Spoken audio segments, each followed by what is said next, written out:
Hey, everybody, welcome back to the Modern Customer Podcast. I'm your host, Blake Morgan. My next guest is Jacqueline Farrington.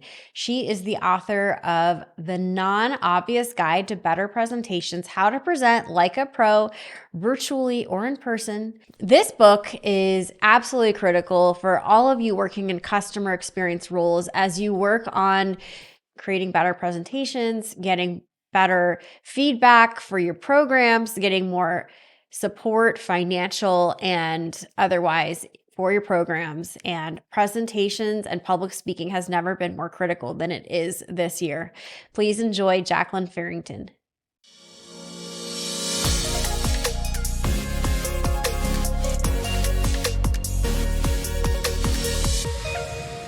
Jacqueline, welcome to the Modern Customer Podcast, all the way from Seattle today. Is it raining today? I hope it's not. It has been pouring all week. In fact, a lot of places are flooding right now. So, Oh no. Seattle.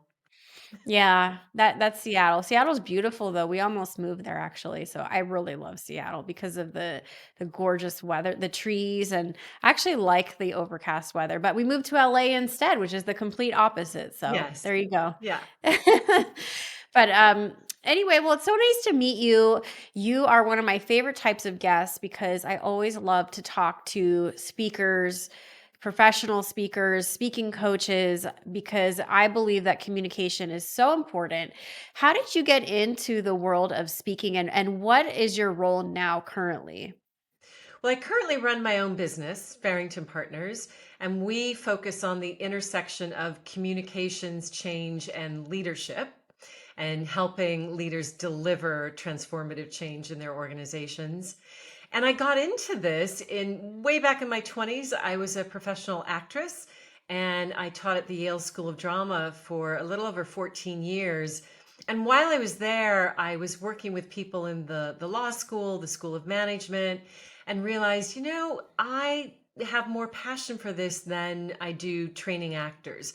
Love working with artists and actors, but working with normal people, if you will, was inspiring to me because they would say, some of the things that you're working on with me have transformative power, not just in my work, but also in my family relationships, in my personal relationships.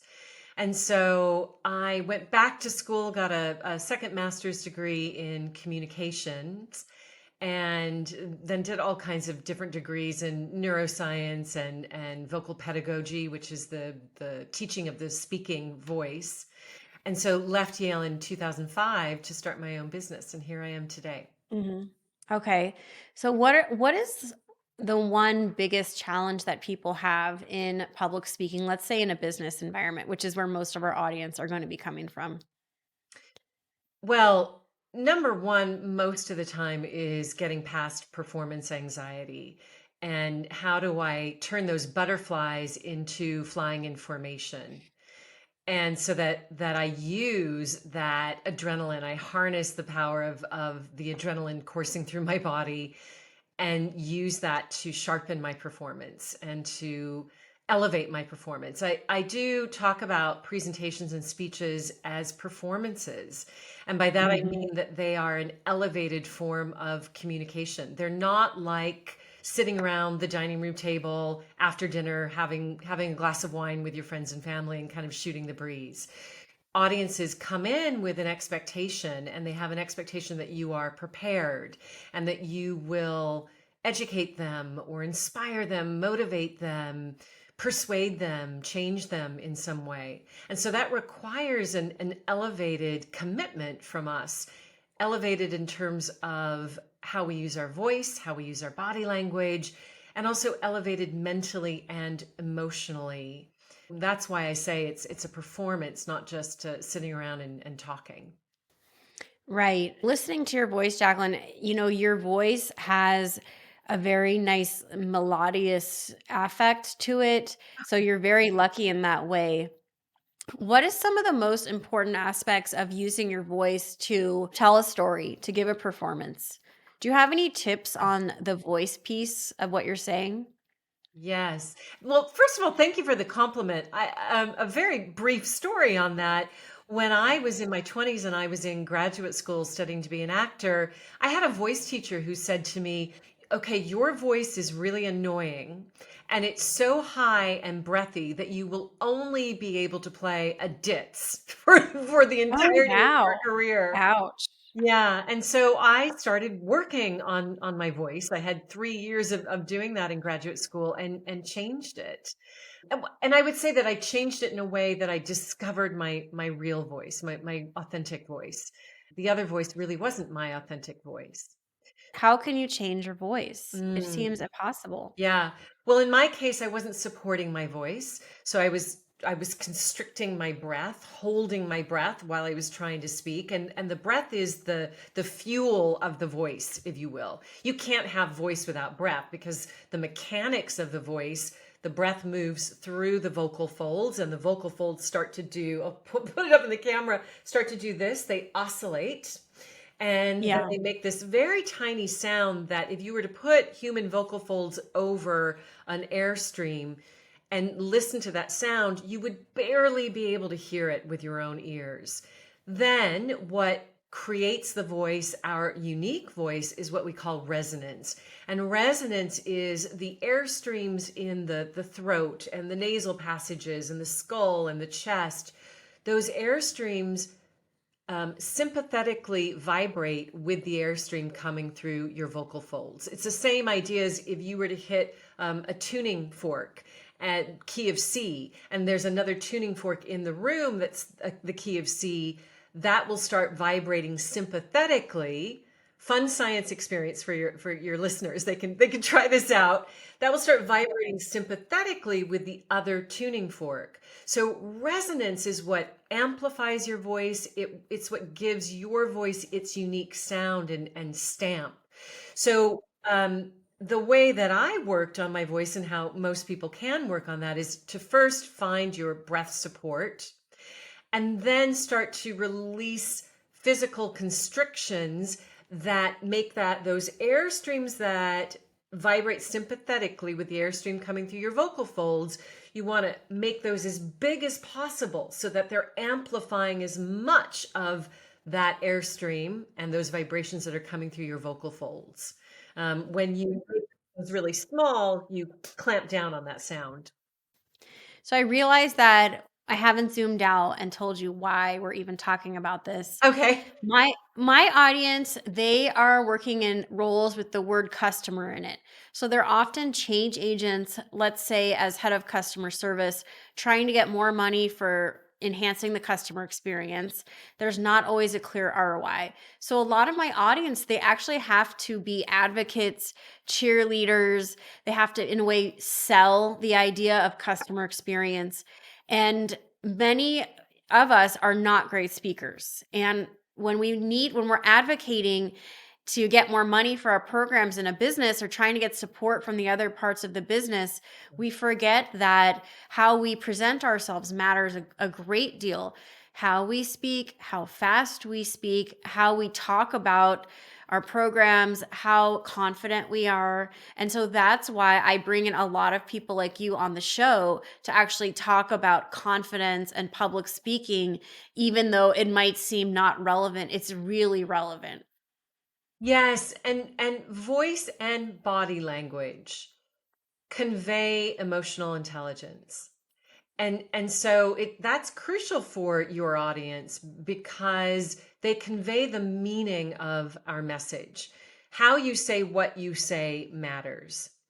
And the way that you create that message is through voice and body language. If I were to say to you, don't do that, I might say it like, don't do that. But I could also Mhm. say, don't do that. Or I could say, don't do that. So the Mhm. words remain the same, but the message, the emotional intelligence that's conveyed through what I did with my facial expressions and my voice completely change the message you receive and how that lands on you. Absolutely. And as far as public speaking or speaking in a small group or a large group, there are basic things that even I get so frustrated. I see people doing that, like talking too fast and not realizing that people can't understand what they're saying. Do you think most people should slow down when they speak? I would caution people against thinking I should slow down because every speaker is different. Some people are too slow and they have too many pauses in their cadence and they come across as hesitant. So what I would encourage people to do is use what I call contrasting. That is that if you've been talking really fast for a while, then slow down. Have a few moments where you shift gears, you slow down, or vice versa. If you change that rhythm, if you're speaking really slow, speed up. That draws your listener in. When we have that contrasting, we're saying to the audience, hey, this is really important. Pay attention to this. And so it engages their brains. They don't habituate to how we're speaking and they have to pay attention. When we keep it all the same, their brains habituate to the way that we're speaking. And then it's just so easy for them to tune out and think about, let me plan my vacation to Hawaii. So it's more about contrasting between the fast and the slow, accentuating with strategically placed pauses that then draw the audience's attention to this is what's most important to pay attention to. One of the things I've heard is that the best way to engage your audience is to let them know that you see them.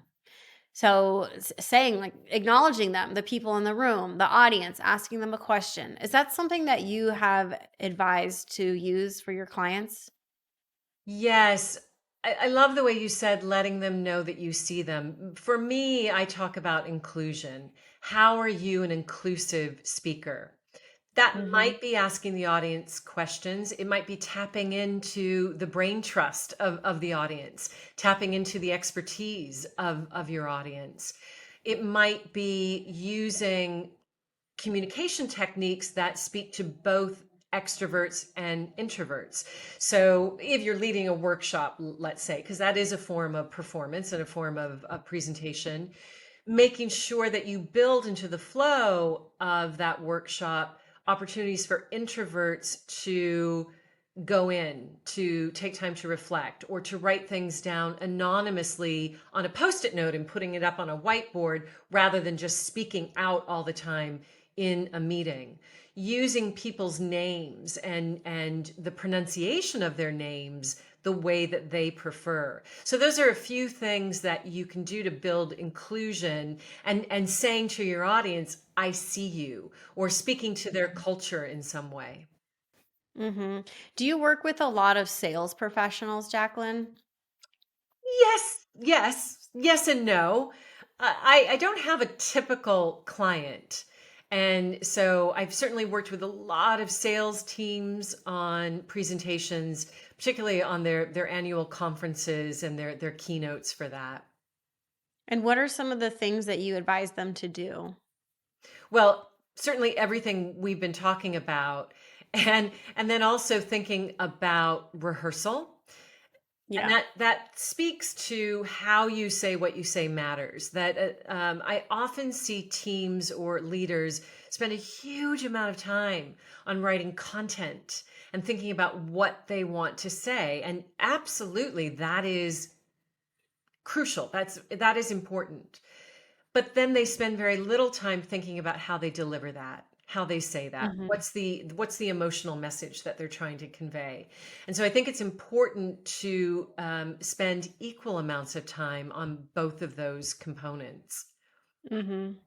Yeah, when I have to do a new speech, what I will do is actually take my phone and my AirPods and go for a walk because it's very hard. It can feel very tedious to stand for 45 minutes every day and speak through a speech. It can feel like boring. But if for Yeah. some reason if I'm walking and talking into my iPhone and then I can listen back to the recording, I find that less monotonous. Yeah, so you found what works for you, and that's important that people find what works for them. Not every speaker is the same. And it's important not to approach speaking from a cookie cutter approach. I also think it's important that people realize they don't have to rehearse their speech from top to bottom. break it into chunks. You can call it chapters, you can call it acts, you can call it beats where there's an emotional shift. That's a new beat. And then it's okay to practice in small chunks. In fact, that's even better because if you have to change up your presentation on the day, if you've rehearsed that in chunks, then it's like thinking about your speech almost like a house. And you know that if you come in through your front door and you need to get to the master bedroom, maybe you go through the front door, the mud room, down the hallway to the master bedroom. But because you know your house so well, if you wanted to enter that from the back door, or the analogy would be the end of your speech, you would still be able to get from the back door, going through the kitchen, the living room, through the hallway to your master bedroom. You'd still be able to get to where you wanted to land with that speech. So rehearsing it in chunks allows you to say, it gives you the freedom to say, hey, you know what? I want to cut this section here because I'm running short on time. So that's no big deal. I can still get to the master bedroom. Or I want to add a little bit here or move things around. No big deal. I know it like my house, and I can still get to the master bedroom, which is where I want to land. That is so smart. And I love the way you think about it because speaking is a very, it sounds obvious, but it is very a mental exercise. Like when I'm up there on the stage, my brain, I am present, but I'm also very much like, okay, where am I going next? How am I going to get there? And in some ways, half of me is on autopilot. It sounds terrible. And the other half of me is just, okay, where are you going? How are you going to get there? Like, are you hitting the points? And it's interesting. No one really taught me how to do that. It's just something that naturally happened. But it's like the longest time of your life and the shortest time of your life at the same time. Yeah. Because 45 minutes seems like an eternity, but when you're done, you just feel like, well, that went by really fast. Sometimes you feel like you blacked out, which is bad, but it happens. Well, or Um, the flow too, that state of flow where you're so yes. and completely engaged with it, that heightened sense of commitment and performance that you come away from it and go, wow, was that 45 minutes? It felt like 5. But that says to me that you're really engaged and committed to it. So when you're talking about this house, and I just love this analogy so much, and I hope it's an analogy. I hope I said that right. But when you're talking about this house, it really feels like storytelling because in storytelling, there are certain things, notes you have to hit. Storytelling is a big part of customer experience because you're constantly saying, let's say you run an alarm company. Oh, we have this customer named Jane, and what happened to her family, and the alarm went off and it saved her family. And then so this is why it's so important what we do, storytelling and hitting all those right notes. I mean, I think some people feel like they have to memorize each piece of the story. Do you encourage clients to mostly have these rooms in the house in mind, and you get to the rooms but you don't need to memorize word for word what you're saying, or do you think memorization is key? I don't think memorization is key. In fact, when people start to memorize, then when they stand up on the day to actually present, it's as if they see the script in their brain and they're just speaking by rote. And so I think that this idea of internalizing, committing this to long-term memory rather than when we memorize by rote, it's short-term memory. It's like we memorize a telephone number to just walk to the telephone and then spit it out, dial the number, and move on. Long-term memory is things like driving, skiing. We don't have to think about it anymore. And the experience that you described, where on one hand you're on autopilot and the other you're really present with your audience and with the room, the environment, what's happening on the day, that's exactly the state you want to get to. If you have to think about what am I saying, how am I saying it, where am I moving, how am I using my voice, how am I using my hands the day you're presenting, that just creates cognitive overload. And then you can't be present with your audience in the room. So it's not about memorizing, but it is about standing up, speaking out loud, and committing your intentions to the content, to the message. And then if you slightly change words here or there, unless you know, hey, this is a section, it's a data point where I really need to land it verbatim, then those are the things that, yes, you know you need to memorize it. But otherwise, if you change things a little bit because you're clear on your intention, the emotional journey you're taking your audience on, you've answered all those questions in terms of how am I using my body language, my voice. You don't have to think about that. That's committed to your long term memory. Then you can play on the day. You can be really present with your audience. So, what are your thoughts on getting feedback from the audience? Because I've heard different things. I'll preface this by saying there was a period when I got started where I had some very, very painful pieces of feedback, and I almost just wanted to quit being a speaker. And as time went on, I got thicker skin, but I also had a speaking coach say he doesn't really ask for feedback because sometimes, like, if you ask a week later, maybe the room was too cold, or they couldn't find the bathroom, or they just didn't want to be there, or it's just for him, he just felt like maybe don't ask unless it's something someone comes up to you right away and tells you something. You can disagree, obviously, but what are your thoughts on asking for feedback and when and how to get it? Oh, I think feedback is always a gift, Okay. always. Now, sometimes you get feedback that feels like it's not very constructive, and you may not be able to loop back with people and ask them to clarify. Years ago, I got some feedback the first time I was working in Europe, and I was working with a predominantly German audience. And they had engaged me for a year to run a series of leadership development and communication courses. And after the first one, they called me and said, they said that you were too American, so we're not going to Ah, bring you back. Now, that's not very constructive, but I was able to say, well, tell me why they thought I was too American. They gave me okay. some really specific feedback that I was then able to change.